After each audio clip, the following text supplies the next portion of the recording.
গুলশান 2 108 নম্বর road. দীর্ঘদিন ধরে 21 নম্বর plot দেখাশোনা করতেন রফিক। পাশেই চালাতেন মুদি দোকান, যার পেছনেই 2 সহকারী নিয়ে থাকতেন তিনি।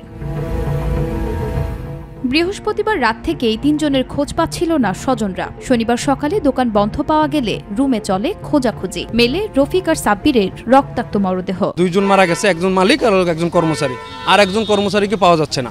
হত্যার সাথে যারাই জড়িত তাদের দৃষ্টান্তমূলক শাস্তি আমরা চাই। ঘটনাস্থলে আসে সিআইডির ক্রাইম সিন টিম, ডিবি পুলিশের তদন্ত দল এবং র্যাবের টিম। প্রাথমিকভাবে ধারণা করা হচ্ছে বৃহস্পতিবার দুর্বৃত্তরা এই দুজনকে রড দিয়ে পিটিয়ে হত্যা করেছে। তবে কেন এই হত্যা জানা যায়নি এখনো। 5টা আঘাত আছে মাথায়, 2টা আঘাত আছে ঘাড়ে। আমাদের জানা মতে যে উনি খারাপ মানুষ না, এখানে অনেকদিন যাবত এখানে থাকে, সবার সাথে ভালো সম্পর্ক। গুলশান থানার ওসি জানান এটি একটি হত্যাকাণ্ড এবং এর রহস্য উদ্ঘাটনে কাজ চলছে। দুজনের মরদেহ পাওয়া গেলেও এখনো এক দোকান কর্মচারী নিখোঁজ রয়েছেন বলে জানান তিনি। ঘটনাস্থলে গিয়ে আপনার এই লাশ পেয়েছি।